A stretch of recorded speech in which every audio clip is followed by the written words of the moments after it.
It feels like we're on the edge of a new chapter in Pittsburgh, and the Steelers are at the heart of it.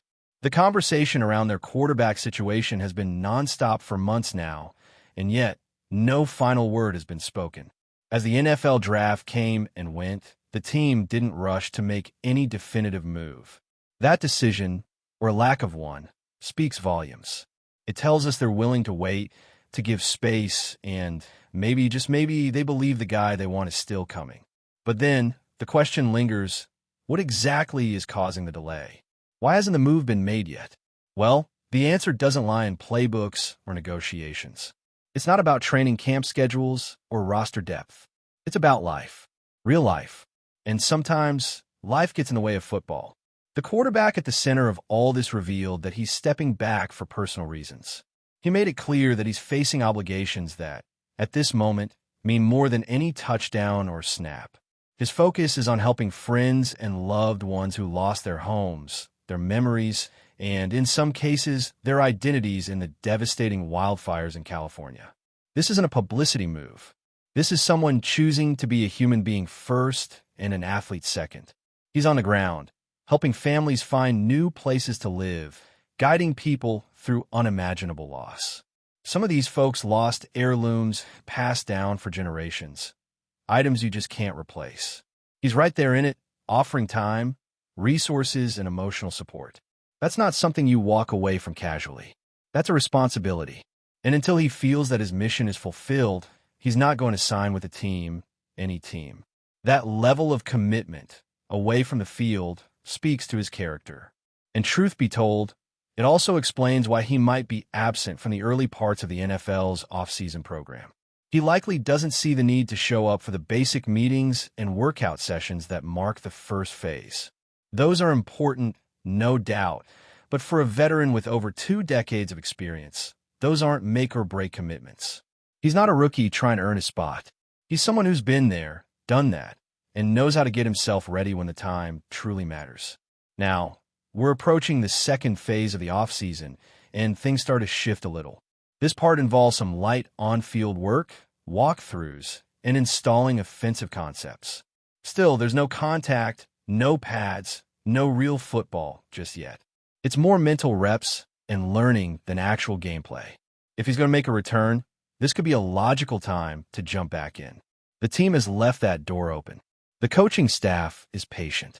And let's be honest, so are the fans, at least for now. But time is ticking. The third phase is where things start to get real. That's when you see players running plays at full speed, simulating game conditions, and beginning to build chemistry that can carry into the season. That phase starts on May 27th. So, when does he make his move? Will he sign this week and ease into the second phase? Or does he wait until things start heating up at the end of the month? It's a delicate balance. Sign too late, and you risk alienating the locker room. Sign too early, and you might feel like you abandon your mission off the field. Reports suggest that the team is hoping for clarity by May 22nd. That gives him a few more weeks to wrap up his personal responsibilities and make a decision. But not everyone's willing to wait forever.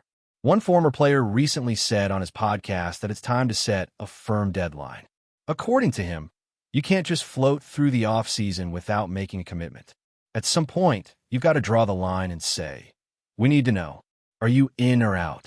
And that's not a harsh take. It's realistic. This is the NFL. Time is currency. Reps are everything. And if you're not out there learning the system, building chemistry, leading in the locker room, then someone else will. That's just how it works. Still, you can't ignore the signs that the Steelers are leaving room for a comeback. They didn't go all in on a quarterback in the draft. That says something. It says they still believe. It says the door is still open. If the player does return, the plan is simple. Bring him up to speed during organized team activities, get him synced with the offense, and prepare for a competitive run in the preseason. But if he doesn't return, the team does have a backup plan. There's another quarterback already in the system who fits the mold. He knows the offense, understands the expectations, and could step in without much disruption. The coaching staff seems comfortable with that scenario. So it's not panic mode. It's more of a waiting game. Still, this whole situation has sparked deeper debates about the direction of the franchise. One respected analyst recently made waves with a controversial take. He said the Steelers might need to stop trying so hard to win. Now, before you scoff, let's unpack that. His argument isn't that they should tank or give up. It's that over the past few years, the team has hovered in a kind of football purgatory. Good enough to avoid the bottom. Not good enough to make a serious championship push. That's a tough spot. When you're in that zone, where you're not bad enough to draft elite talent, but not great enough to win titles, you start spinning your wheels. The analyst suggested that maybe it's time to embrace the struggle. Let the chips fall where they may, get a top 10 draft pick, and finally secure that franchise quarterback of the future. It's not about giving up. It's about thinking long-term, planning ahead. The problem is that idea doesn't sit well with the Steelers culture. This is a team built on tradition, toughness, and winning. They don't do rebuilds. They retool. They adapt. And right now, they seem to believe they're not far from serious contention. You don't hold onto a veteran head coach if you think it's time to burn it all down. You don't bring in key free agents if you plan to take a step back. Every move this offseason suggests the opposite. They're trying to win now. They signed major contributors, extended contracts for core players, and are reportedly looking to add a seasoned quarterback if their current option falls through. So, while there's merit to the argument that chasing mediocrity won't get you a ring, the front office clearly believes this roster can compete. They're not mailing it in. They're betting on the now. And when you look at the structure of their offseason, there's even more reason for optimism. The NFL just granted the Steelers 4 compensatory picks for the 2026 draft. That brings their total to 11 picks next year. They'll have capital in nearly every round, including the first, second, and bonus picks in the third, fourth, fifth, and sixth rounds. That's a treasure chest of draft ammo. That means even if this year doesn't yield the perfect quarterback scenario, they're in a position to move up the board next April and take a big swing. Now, as we focus back on the current quarterback question, we're left with 2 likely outcomes. 1. He returns in time for Phase 2 or Phase 3 of the offseason program and leads this team into training camp. Or 2. He decides he's not ready to commit, and the team pivots to their contingency plan. Either way, this needs to happen soon. The longer the uncertainty drags on, the harder it becomes for everyone involved, coaches, teammates, fans, to maintain patience. The locker room dynamics are fragile. Veterans want clarity. Younger players need leadership. No one wants to feel like their season hinges on a last-minute signing. That's why, in the eyes of many, the minicamp in mid-June might be the absolute deadline. That's when attendance becomes mandatory. If he's not signed by then, and if he's not ready to show up with the rest of the squad, the tone could shift. Questions about commitment. Questions about direction. That's the last thing a team with playoff ambitions needs. But for now, there's still hope. There's still belief. The coaching staff has spoken highly of him.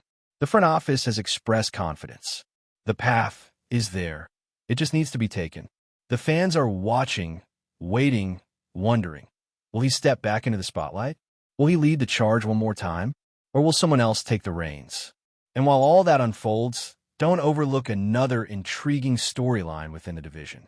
A familiar face is back in the AFC North. A wide receiver with plenty of skill, and perhaps just as much drama, has joined a new squad. And the quarterback now throwing him the ball? That's a pairing that could shake things up. It's tough to imagine this receiver staying quiet for long. If targets and catches don't come quickly, we might be watching another fireworks show by midseason. Could he finish the year with this new team? Or is another move coming before the season ends? There's never a dull moment in Pittsburgh. Not on the field, and definitely not off it. The stakes are high, the pressure is building, and the countdown has already started. The only question now is, who's going to answer the call? And while the quarterback question dominates the headlines, there's another layer to this Steelers story that deserves just as much attention. Mindset. For years, Pittsburgh has built its identity around grit, consistency, and a refusal to stay down. But recently, that stability has come at cost. The team has remained competitive enough to hover around the middle of the league, yet not competitive enough to break into the top tier. That's the paradox of the modern Steelers. They're too good to fail, but not quite good enough to win big. This is where things get complicated, because holding on to what worked in the past doesn't always guarantee success in the future. Since the final years of their previous franchise quarterback, the Steelers have struggled to fully establish their next chapter. They've gone through flashes of promise, moments of hope, but always seem to end up back in the same place. Solid record, no deep playoff run. And when you live in that space for too long, you risk losing more than games. You risk losing direction. That's exactly why some people have started calling for bold changes. Maybe it's time to challenge the long-standing belief that being competitive is enough. Maybe this franchise needs to stop thinking about how to stay afloat and start thinking about how to rise. But here's the twist. The organization seems to believe they're already on that path. From the outside, the decision to keep the coaching staff intact and not go all in on a new quarterback might look like indecision. From the inside, it's a sign of trust in the system, trust in the process, and trust that this roster can win now. And it's not blind faith. The front office has been aggressive in key areas. They brought in experienced talent. They've solidified their defense. They've added depth on the offensive line. Every move tells the story of a team that thinks it's closer to the top than people realize. The idea that they're positioning themselves for a tank job, that doesn't align with the facts, especially when you factor in the compensatory picks they secured for the 2026 draft. With 11 total selections, including 4 extras, they'll have the firepower to make a major move when the time is right. So what does this all mean? It means Pittsburgh is playing a longer game. They're not abandoning their core values. They're betting that staying the course with a few smart adjustments can get them back into serious contention. And if their current quarterback does return, that belief only grows stronger. But if he doesn't, they're ready to pivot. The staff has a backup plan. They're not scrambling. They're preparing. Meanwhile, the noise will keep growing. Fans will debate.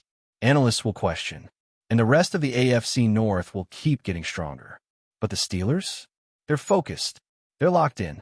And they believe that, with or without the missing piece, this season could be the one where everything clicks. But before we dive in, don't forget to subscribe to Steelers Nation Central and hit the like button on this video. Your support helps us keep bringing you the latest updates on the Pittsburgh Steelers. And don't forget to share your thoughts on the news in the comments below.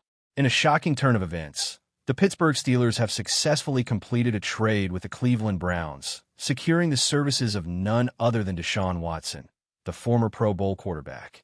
The deal, which has been the subject of speculation for weeks, was finalized late last night, sending waves of excitement through Steelers Nation and raising questions about the future of the team's quarterback situation. For the Browns, the trade marks a significant shift in direction. Watson, who had previously shown flashes of brilliance in Houston with the Texans, now finds himself in Pittsburgh, where he will be expected to bring a level of elite playmaking that the Steelers have long been known for. Watson's mobility and arm strength could give the Steelers' offense the spark it's been missing, particularly as they look to contend in an increasingly competitive AFC North. The trade has been met with mixed reactions from fans and analysts alike. On one hand, Pittsburgh has secured a high-profile quarterback who, when at his best, is one of the most dynamic signal callers in the league. On the other hand, some have raised concerns about Watson's consistency in recent seasons, as well as his off-field controversies. While these issues remain a sensitive topic, the Steelers are clearly betting on Watson's potential to rediscover his form and lead the team back to playoff contention. In return, the Browns received a package of draft picks and a player, further solidifying their long-term vision as they continue to rebuild. Cleveland has been in a state of flux for several seasons now, and this move could be an indicator of their commitment to reshaping the roster with a focus on youth and development. The question remains whether they can find a suitable replacement for Watson, or if this trade marks the beginning of a new era for the franchise. For Pittsburgh, the addition of Watson represents a new chapter for their offense. With a solid defense already in place, the Steelers have been seeking a quarterback capable of matching the high standards set by their past quarterbacks, including Ben Roethlisberger. Watson's arrival could signal the end of the post-Roethlisberger era and usher in a new wave of success, or it could lead to growing pains as the team adapts to a new offensive leader. That's it for this update. If you enjoyed the video and want to keep receiving exclusive news about the Pittsburgh Steelers, Make sure to subscribe to Steelers Nation Central and give this video a like. We always look forward to hearing your comments and opinions. See you in the next video.